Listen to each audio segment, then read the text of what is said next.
الحمد لله نحمده ونستعينه ونستغفره ونؤمن به ونتوكل عليه ونعوذ بالله من شرور أنفسنا ومن سيئات أعمالنا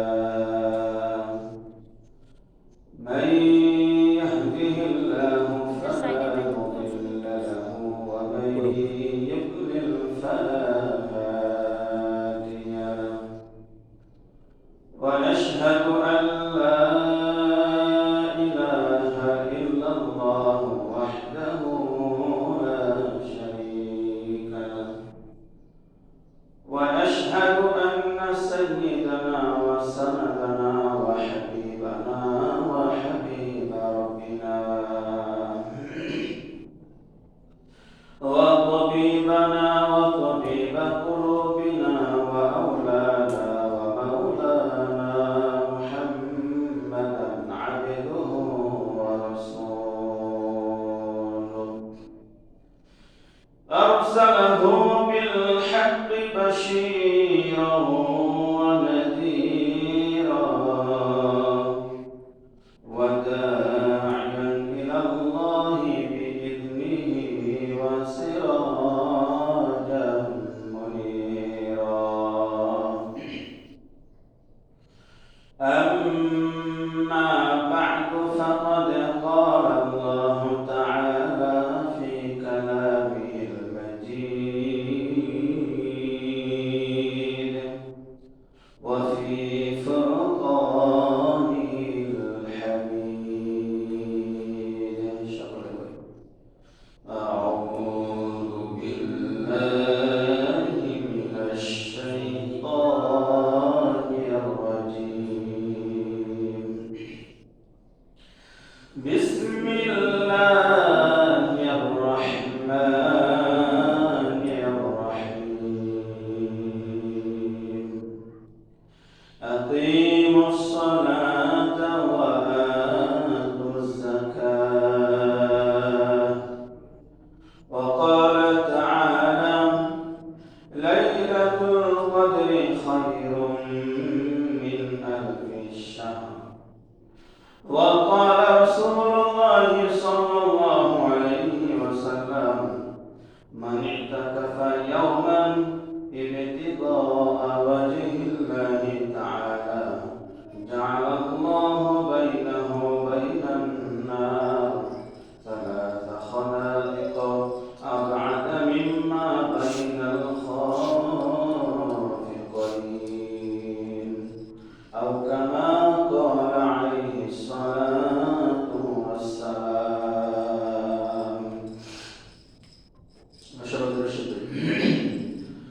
اللهم صل على محمد وعلى آل محمد كما صليت على إبراهيم وعلى آل إبراهيم إنك حميد مجيد. اللهم بارك على محمد وعلى آل محمد كما باركت على إبراهيم وعلى آل إبراهيم إنك حميد مجيد. موتك وصمجاه غافل موت کو سمجھا ہے غافل اختتام زندگی در حقیقت موت تیرے ابتدائے زندگی در حقیقت موت تیرے ابتدائے زندگی. لا إله إلا الله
মহান রবের দরবারে আমরা সকলেই শুকরিয়া জ্ঞাপন করছি যে মহান আল্লাহ তাআলা আমাদেরকে দয়া করে, মায়া করে, মহব্বত করে ভালোবাসেন। পবিত্র মাহে রমজান মাসের আজকের জুমার নামাজ আদায় করার লক্ষ্যে দুনিয়ার মধ্যে সর্বশ্রেষ্ঠ জায়গা আল মসজিদ, এই মসজিদে আসা বসা, নামাজের পূর্বে সংক্ষিপ্ত পরিসরে কিছু দিনী কথা বলা ও শোনার তৌফিক দান করতেছেন। এজন্য আমরা সকলে মনে প্রাণে মহান রবকে খুশি করার জন্য মহান রবের দরবারে কালিমাতে শুকর আদায় করি। আলহামদুলিল্লাহ। লক্ষ কোটি দরুদ ও সালাম বর্ষিত হোক আমার আপনার প্রিয় নবী সাইয়্যিদুল কাউনাইন খাতামুন নবিয়্যিন ইমামুল মুরসালিন বিশ্ব মানবতার মুক্তির দূত নবী আরবি মুহাম্মদ রাসূলুল্লাহ সাল্লাল্লাহু আলাইহি ওয়াসাল্লাম ওয়া সাল্লাল্লাহু আলাইহি ওয়াসাল্লাম। সম্মানিত হাজিরিন, দুনিয়ার ভিতরে যখন কোন মুনি অর্থাৎ কোন কোম্পানি হোক অথবা কোন দোকানদার হোক, যে দোকান পরিচালনা করে, তার অধীনে যদি কোন কর্মচারী থাকে, কোন শ্রমিক থাকে,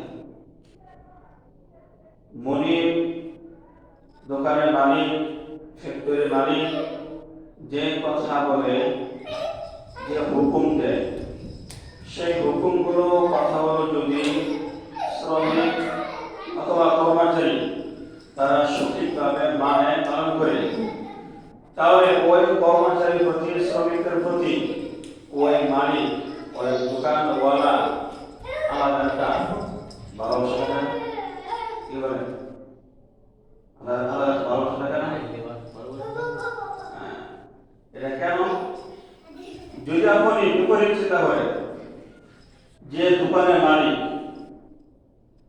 তার অধীনে যে কর্মচারী রয়েছে যদি কথা না মানে, শুধু বাটপারি করে, টাকা বাইরে দেয়, কাজ কাম ঠিক মতো না করে, তাহলে ওই দোকানের মালিক তার অধীনে যে কর্মচারীগুলো রয়েছে তাদের প্রতি ভালোবাসার দৃষ্টিতে সবসময় দেখেন, টাকা প্রশ্নই ওঠে না। যদি দুনিয়ার ব্যাপারে এরকম পরিস্থিতি হয়, সামান্য টাকার জন্য আমি কোন এক মালিকের আন্ডারে কাজ করতেছি, যদি আমি তার কাজ ঠিক মতো না করি, তার হুকুম ঠিক মতো না মানি, তাহলে সে আমাকে বরখাস্ত করে দিতে পারে, আমাকে শ্রমিক হিসেবে তার অধীনে নাও রাখতে পারে। কিন্তু অপরদিকে দেখেন, আমরা মহান রবের দৈনন্দিন কত হুকুম অমান্য করতেছি, আল্লাহ তাআলা কত আদেশ আমরা মানতেছি না, আল্লাহ তাআলাকে আমরা পরিপূর্ণভাবে মানতেছি না। এরপরও আল্লাহ তাআলা ঘোষণা করেছেন যে মৃত্যুর আগ পর্যন্ত, বান্দার মৃত্যুর আগ পর্যন্ত, যতক্ষণ না তার মৃত্যুর সময় যে ঘের ঘেরা ডাক আসে গলার ভিতরে, এর আগ পর্যন্ত আমি বান্দাকে সময় দিলাম, বান্দা যদি তুমি আমার দিকে রুজু হও, আমার দিকে ফিরে আসো, আমি তোমাকে মাফ করে দিব। সুবহানাল্লাহ। তাহলে এমন রব, এমন আল্লাহ পেয়ে আমরা খুশি না? এমন রব, এমন আল্লাহ আমাদেরকে যে সমস্ত হুকুম, যে সমস্ত আদেশ দান করবেন, আদেশ করার জন্য হুকুম করবেন, সেগুলো মানা আমার আপনার জন্য অবশ্যই করণীয়। যদি আমরা মহান রবের হুকুম না মানি, যদিও আল্লাহ তাআলা আমাকে মৃত্যুর আগ পর্যন্ত তওবা করার সুযোগ দিয়েছেন, আর আমি যদি হুকুম না মানতে আমার মৃত্যুই চলে আসে, তওবা করার সুযোগ পেলাম না, তওবা করলাম না, তাহলে আমার আপনার জন্য আখিরাতে কঠিন শাস্তি অপেক্ষা করতেছে, কঠিন শাস্তি অপেক্ষা করতেছে। আল্লাহ রাব্বুল আলামিন আমাদেরকে যে সকল হুকুম আহকাম দান করেছেন, তার মধ্যে অন্যতম একটি হুকুম হলো যাকাত আদায় করা। কি আদায় করা? যাকাত আদায় করা। যাকাত আসলে কি? আমরা প্রথমে জেনে নিই যে যাকাত দেওয়ার উদ্দেশ্য কি।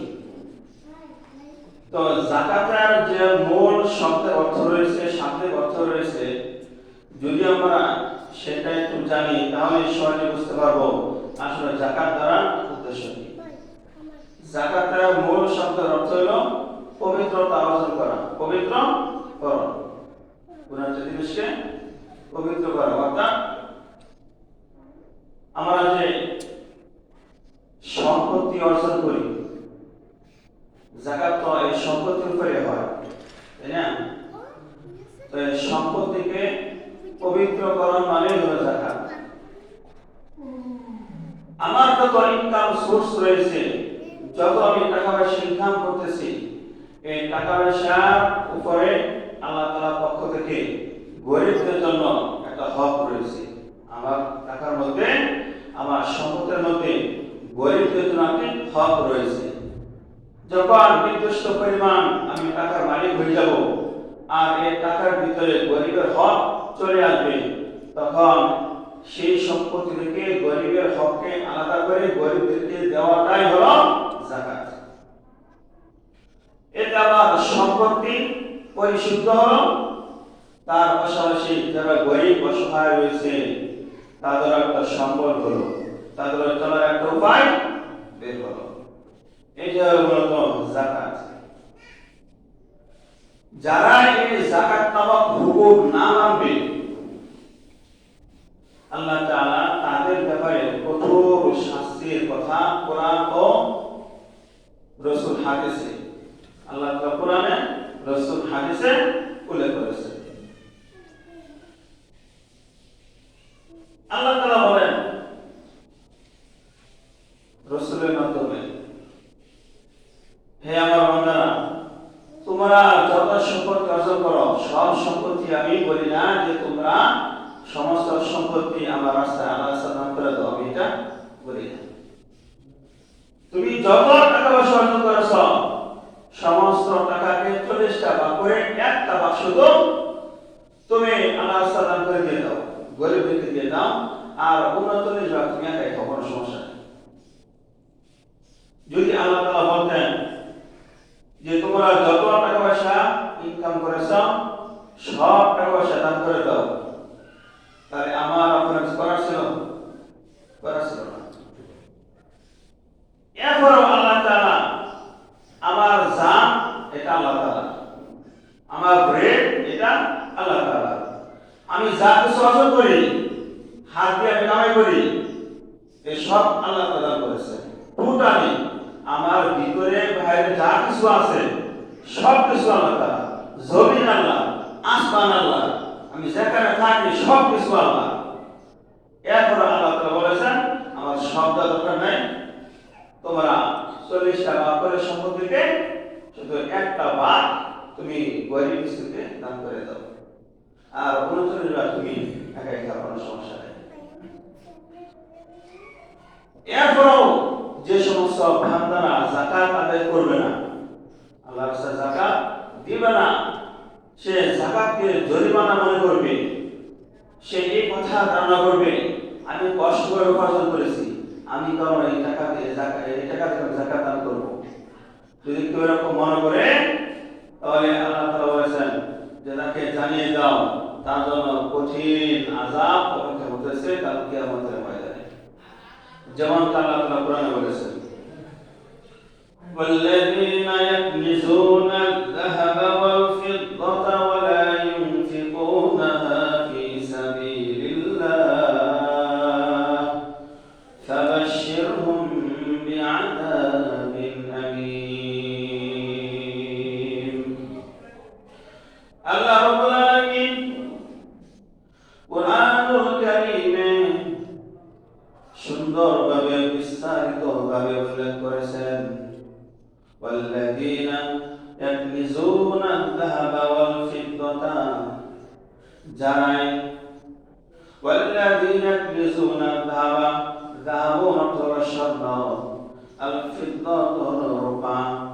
অর্থাৎ যদিও এখানে স্বর্ণ রূপা উল্লেখ করেছেন, এর দ্বারা উদ্দেশ্য হলো সমস্ত সম্পদ। অর্থাৎ যারা স্বর্ণ রূপা সম্পদ উপার্জন করে জমা রাখে, ওয়ালা ইউনফিকুনা ফি সাবিলিল্লাহ, এবং শুধু জমাই করে রাখলো, আল্লাহ তাআলার রাস্তায় তারা কোনো খরচ করে না। ফাবাশশিরহুম বিআযাবিন আলীম। আল্লাহ রাব্বুল আলামিন তার রাসূলকে উল্লেখ করে বলেন, ইয়া রাসূলুল্লাহ, ইয়া হাবিবাল্লাহ, হে আমার হাবিব, হে আমার রাসূল, ফাবাশশিরহুম, আপনি ওই সকল বান্দাদেরকে সুসংবাদ দান করুন যে সকল বান্দা তার সম্পত্তি থেকে যাকাত আদায় করে না, তাদেরকে আপনি সুসংবাদ দান করুন। এখন প্রশ্ন হলো, যদি কাউকে শাস্তি দেওয়া হয়, শাস্তি দেওয়ার কথা বলা হলে এটা সুসংবাদ নাকি দুঃসংবাদ? কি বলেন? কে বলল যে আজকে আপনাকে মার দিন? সুসংবাদ দুঃসংবাদ? আপনার আব্বা আপনাকে বলল আজকে বাড়িতে আসিও না, যদি বাড়িতে আসো তাহলে তোমার জন্য শাস্তি রয়েছে। কয়টি শাস্তি রয়েছে? এই কথা আব্বা আমাকে বললো, এটা আমার জন্য সুসংবাদ নাকি দুঃসংবাদ? দুঃসংবাদ। আল্লাহ তাআলা বান্দাকে শাস্তি দিবেন, আর অথচ আল্লাহ তাআলা এই জায়গায় বলতেছেন সুসংবাদ দান করো। এই আমার রাসূল, আপনি তাদেরকে সুসংবাদ দান করেন যাদেরকে আমি শাস্তি দিব, যাকাত দেয় না। তো আল্লাহ তাআলা এই জায়গায় কেন সুসংবাদের কথা বললেন? দেখেন, দুনিয়ার ব্যাপার আমরা চিন্তা করে দেখতে পাই, যখন কোনো ছোট ছোট ছেলে যখন মায়ের কথা না মানে, বাপের কথা না মানে, অনার্স মা দৌড়ানি দেয়, মারার জন্য দৌড়ানি দেয়, আর ছেলে দৌড়তে চলে যায়। আর মা এদিকে বলে, যদি আজকে বিকালে বাড়িতে আসো তো তোমার কপালে সিন্নি আছে। কি বলে? তোমার কপালে সিন্নি আছে। এখন বলেন, ছেলে কথা মানলো না, এজন্য মা ছেলেকে দৌড়ানি দিয়েছে, ছেলে চলে গেছে, আর মা বললো আজকে বিকালে বাড়িতে আসো, তোমার কপালে সিন্নি আছে। তো মূলত এই সিন্নি তার কি আসল খাওয়া সিন্নি, নাকি এই জায়গায় হচ্ছে কি মায়ের শাস্তি দেওয়া, শাসন করা, শাস্তি দেওয়া? তো তবু আল্লাহ তাআলা কোরআনে আয়াতের ভিতরে এরকম একটি বিষয় ব্যবহার করেছেন, যে আল্লাহ তাআলা বলেছেন, রাসূল আপনি তাদেরকে জানিয়ে দেন তারা যাকাত না দিবে তাদের শাস্তির সুসংবাদ দেন, শাস্তির সুসংবাদ দেন। ফাবাশশিরহুম বিআযাবিন আলীম, কঠিন শাস্তি, যন্ত্রণাদায়ক শাস্তির সুসংবাদ দান করুন। কেননা আমি আল্লাহ সব কিছুকে দান করেছি, সব কিছু আমি আল্লাহ, তাকে তার জান মাল যা কিছু আছে সব কিছু আমার। আমি ইচ্ছা হলে তাকে কিছু নাও দিতে পারতাম, যাকাত দেওয়ার মতো সম্পত্তি তাকে আমি নাও দিতে পারতাম। যেহেতু আমি তাকে দয়া করে মায়া করে যাকাত দেওয়ার মতো সম্পত্তি দান করেছি, আর শুধু বলেছি 40টা ভাগ করে এক ভাগ তুমি শুধু দান করো, বাকি 39 ভাগ তুমি খেয়ে ফেলো, কোনো সমস্যা নাই। এরপরও যদি কোনো বান্দা যাকাত না দেয়, আমার রাসূল এই বান্দাকে বলেন তোমার জন্য শাস্তির, কঠিন শাস্তির সুসংবাদ আল্লাহ তাআলা দান করেছেন। শাস্তি সম্পর্কে শুধু বিরাট শাস্তি আল্লাহ তাআলা কোরআনে বলেছেন। আল্লাহ বলেছেন, ইয়াউমা ইউহমা আলাইহা ফি নারি জাহান্নাম ফাতুকওয়া বিহা জিবাহুহুম ওয়া জুনুবুহুম ওয়া যুহুরুহুম। আল্লাহ তাআলা বলেন, কাল কিয়ামতের ময়দানে তার সকল সম্পত্তি, স্বর্ণ রূপা টাকা পয়সা যাই বলেন না কেন, যত সম্পত্তি রয়েছে সকল সম্পত্তি জাহান্নামের আগুনে গলিত করা হবে, গলানো হবে। যখন স্বর্ণ রূপা তার সকল সম্পত্তি জাহান্নামের আগুনে গলানো হবে, গলানোর পর এই সব কিছু একসাথে করে ওই বান্দার কপালের মধ্যে থাকতে হবে। প্রথমে আল্লাহ তাআলা কপাল গঠন করেছেন জিবাহুম, তার কপালে থাকতে হবে। এর কারণ হলো দুনিয়ার ভিতরে যখন কোনো ব্যক্তি, কোনো গরিব মিসকিন ব্যক্তি এসে আপনার নিকট সে টাকা চায়, যাকাত চায়, যদি আপনি যাকাত দিতে না চান, তখন ওই ব্যক্তি সর্বপ্রথম তার কপালকে উস্কিয়ে ফেলে, তার কপালকে উস্কিয়ে ফেলে, তার কপালে বাস ধরে যায়। সে এমন ভাব দেখায়, না আমি যাকাত দিব না, যাকাত দিব না, তোমাকে যাকাত দিব না, তার কপালে সে বাস করে ফেলে। এই জন্য আল্লাহ তাআলা সর্বপ্রথম কোরআনে তার কপাল কথা বলেছে যে তার কপালে আগে আমি দাগ দেব। আমি আল্লাহ কিয়ামতের মাঠে তার সেই কপালে আগে আমি দাগ দেব। এরপরে যখন এই ব্যক্তি যাকাত দিতে না চায়, সে যখন গরিবদের থেকে চলে যায়, চলে যাওয়ার সময় তার পার্শ্বকে আগে ঘোরায়, এরপরে তার বৃত্তি ঘুরে সে চলে যায়। এজন্য আল্লাহ তাআলা এরপরে তার পাশে কথা বলেছেন, তার দুই পাশে আল্লাহ রাব্বুল আলামিন দান দিবেন। এরপরে সর্বশেষে তার পিঠের উপরে আল্লাহ তাআলা দান দিবেন। এর মানে এতটুকু, এর অর্থ এটাই না শুধু তিন জায়গায় দান দিবেন। শুধু তিন জায়গায় বলেছেন যেহেতু কোন ব্যক্তি যদি যাকাত দিতে না চায়, তার যখন যাকাত না দিয়ে চলে যায়, তার এই তিনটি অবস্থা হয়ে থাকে। এজন্য আল্লাহ তাআলা তিনটি কথা উল্লেখ করেছেন। রাসূলুল্লাহ সাল্লাল্লাহু আলাইহি ওয়াসাল্লাম হাদিসে বলেছেন, মান আতাহু আল্লাহু তাআলা মালান, রাসূল হাদিসে বলেন যে ব্যক্তিকে আল্লাহ তাআলা সম্পত্তি দান করেছেন, অনুগ্রহ করে দয়া করে, ফালাম ইউআদ্দি যাকাতাহু, অতঃপর ওই ব্যক্তি যদি ওই মালের যাকাত আদায় করলো না, ওই ব্যক্তি যদি সম্পদ পাওয়ার পর সেই সম্পদের যাকাত আদায় করেনি, মুসলিলাহু মাহু সুজাআন বারাআম, কাল কিয়ামতের ময়দানে তার সকল সম্পত্তি বিষাক্ত একটা কাঁটাওয়ালা একটা সাপের রূপ ধারণ করবে। অর্থাৎ এমন সাপ যে সাপের মাথায় কাঁটা রয়েছে, আপনারা কি বলেন, পুরা মাথা খালি, মাঝের চুল, যেটা কি বলেন বলেন ওই না টাকলা মতো আছে না, মানে কিছু কিছু দেখবেন যে ধর্মের কিছু লোক আছে যে চতুর্দিকে কোনো চুল নাই, কিন্তু মাথার মাঝখানে যে একটা চুল আছে, চুলের কি একটা অংশ আছে কি ঝুলে রয়েছে, টিকলি বলি, টিকলি। তো কিয়ামতের ময়দানে আল্লাহ তাআলা তার সকল সম্পত্তিকে একটা টিকলিওয়ালা একটা সাপ রূপ ধারণ করবেন। এই সাপ ওই বান্দাকে তালাশ করবে হাসরের ময়দানে। তারা যখন সাপ দেখবে ওই বান্দা, তখন ওই বান্দা দৌড়ে পালানোর চেষ্টা করবে, কিন্তু যাবে কোথায়, যাবে কোথায়, যাওয়ার কোনো রাস্তা নাই। অবশেষে এই সাপ তাকে ধরবে, ধরে তার পুরা শরীরকে পিছিয়ে পিছিয়ে তার মুখের সামনে এসে সেই মুখকে, সে সাপ তার মুখকে ইচ্ছামতে ধ্বংস করবে, গিলবে, খাবে, যা করবে সব কিছু করবে। এটা হলো আমার আপনার সম্পত্তি। আর সাপে বলবে হাদা কানজু, হাদা মাল, এটা মাল, হাদা কানজুকা, হাদা মালুকা, এটা তোমার মাল, এটা তোমার সম্পদ। অর্থাৎ আমি কি তোমার সেই সম্পদ, আমি তোমার সেই মাল। দুনিয়ার ভিতরে যার প্রতি মায়া করে তুমি আল্লাহর রাস্তায় দান করো নাই, তুমি জমিয়ে রেখেছিলে, তুমি মারা গেছো, তোমার পরে সম্পত্তি তোমার ছেলেমেয়েরা লুটপাট করে খেয়েছে, অথচ তুমি তোমার নিজের কথা চিন্তা করো নাই। আমি বললাম সেই মাল, আচ্ছা তুমি শাস্তি আশা করো, শাস্তি ভোগ করো। এই জন্য সম্মানিত হাজিরিন, যাকাত দেওয়া দরকার আছে কিনা? কি বলেন?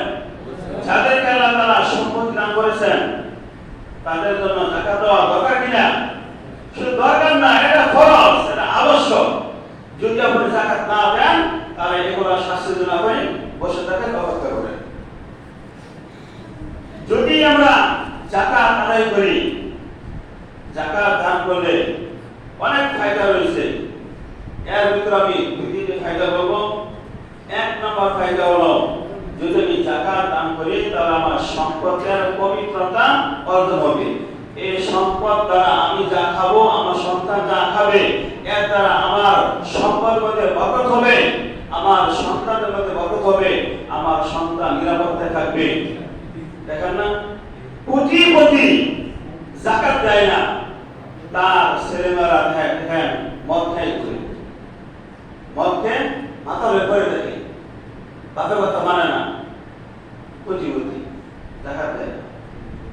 যদি কোনো ব্যক্তি যাকাত আদায় করে তাহলে তার সম্পত্তি এটা রক্ষিত থাকবে এবং তার যত ছেলে মেয়ে আছে সমস্ত ছেলে মেয়েকে আল্লাহ তাআলা নিরাপত্তা দান করবেন। সুবহানাল্লাহ।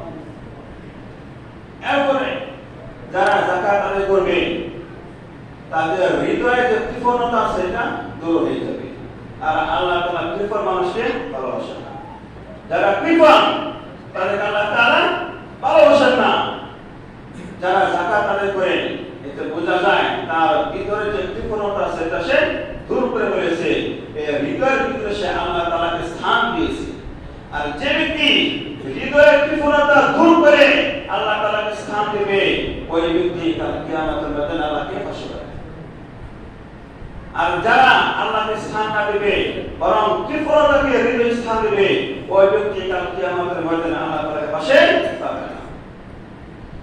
এরপরে সবথেকে বড় পুরস্কার হলো যখন আপনি যাকাত আদায় করবেন, আল্লাহর হুকুম পালন করলেন, যখন আল্লাহর হুকুম আপনি পালন করলেন তখন এর পুরস্কার স্বরূপ কাল কিয়ামতের ময়দানে আল্লাহ তাআলা আপনাকে জান্নাত দান করবেন। সুবহানাল্লাহ।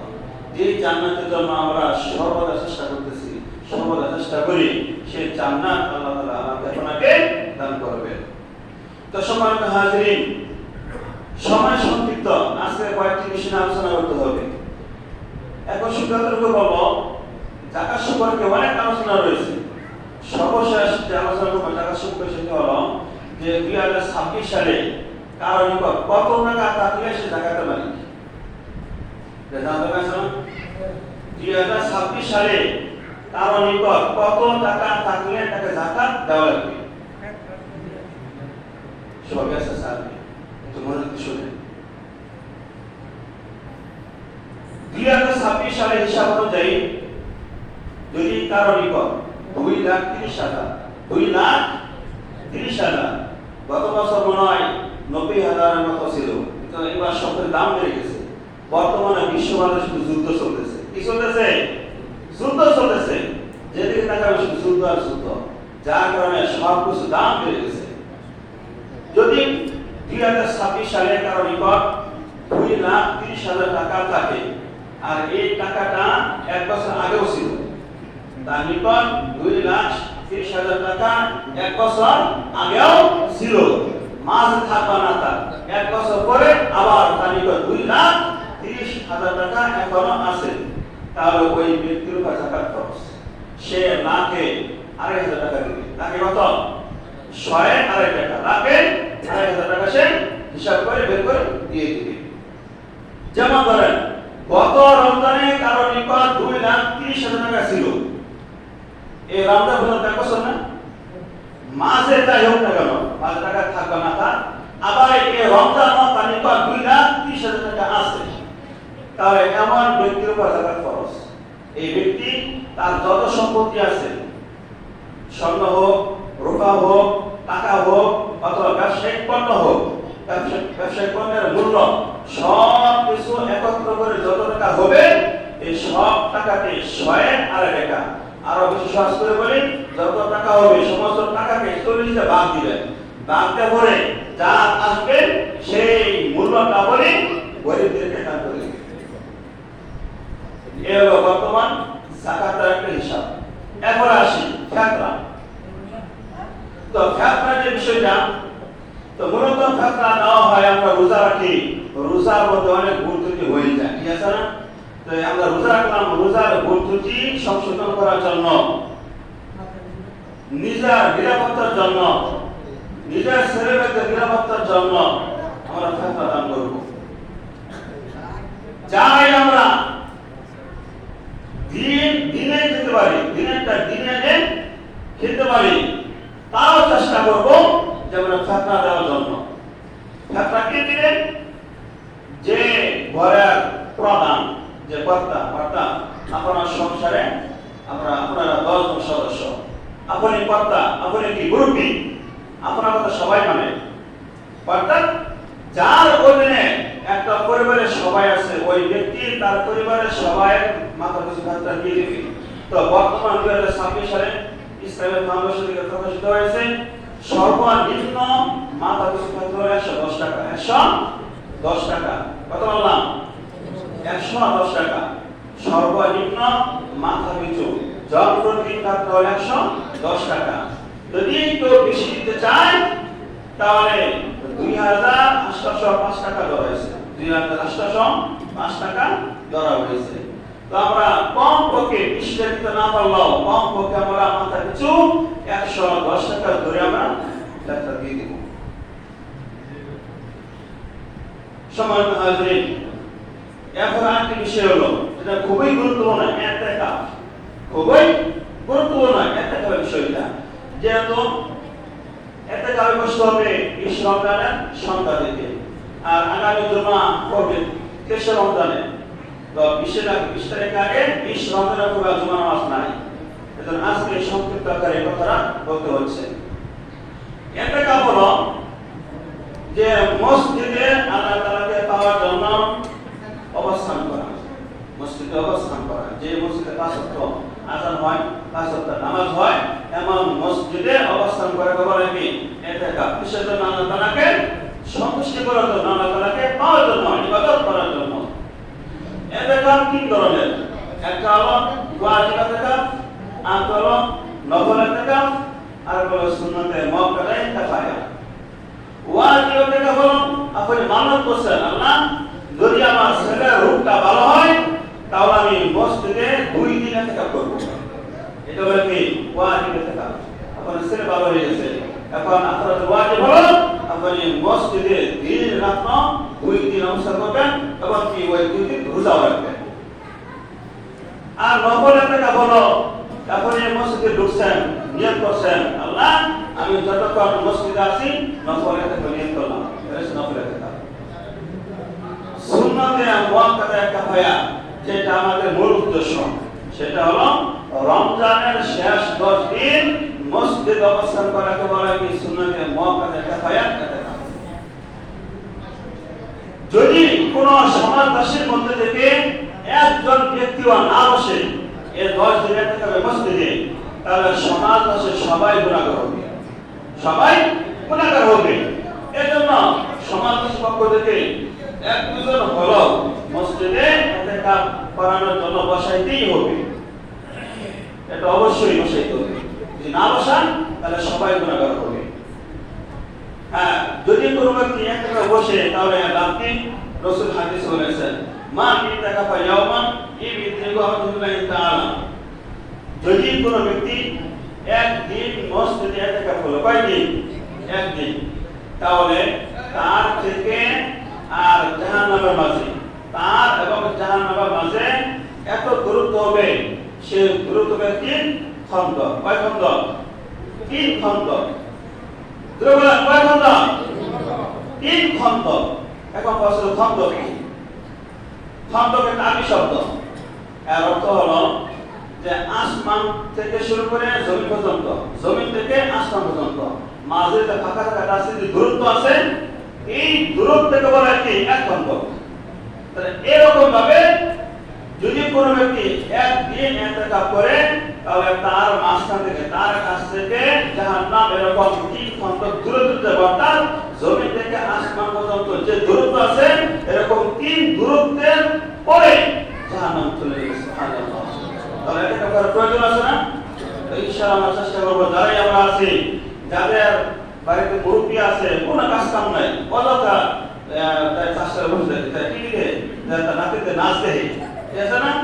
যারা অযথা বসে থাকে, তো তাদেরকে আমরা চেষ্টা করবো যে আপনারা আব্বা রাখতে পারেন, আপনারা চাষা রাখতে পারেন, অথবা আপনারা ভাই রাখতে পারেন, যে তোমার কাজ কাম নাই, তুমি মসজিদে বসে যাও, তাকে বুঝে শুনে আমরা মসজিদে বসিয়ে দিব। দর্শক মণ্ডলী হাজিরিন, এরপর আরেকটি বিষয় হলো লাইলাতুল কদর। সংক্ষিপ্ত আকারে বলতেছি আল্লাহ তাআলা কোরআনে বলেন লাইলাতুল কদর খায়রুম মিন আলফি শাহর। যে ব্যক্তি লাইলাতুল কদর পেয়ে যাবে তার ফজিলত হলো 83 বছর 4 মাস। কোন ব্যক্তি যদি লাগাতার ইবাদত করে 83 বছর 4 মাস ইবাদত করে যে সওয়াব পাওয়া যায়, কোন ব্যক্তি যদি রমজান মাসে লাইলাতুল কদর পেয়ে যায় তবে সে এরকম সওয়াব পেয়ে যাবে। সুবহানাল্লাহ। এজন্য রাসূল হাদিসে বলেছেন যে তোমরা লাইলাতুল কদর রমজানের শেষ দশকের বিজু রাতে তালাশ করো। যেহেতু আমাদের রমজানের শেষ দশক এখন আসে নাই, সামনে রয়েছে, এজন্য আমরা চেষ্টা করব এখন থেকেই লাইলাতুল কদর তালাশ করার জন্য আমরা চেষ্টা করব। তার সম্মানিত হাজিরিন, যে কথাগুলো বললাম এই কথাগুলো আল্লাহ তাআলা সর্বপ্রথম আমাকে এবং সবাইকে আমল করার তৌফিক দান করুন। আমিন। ওয়া আখিরু দাওয়ানা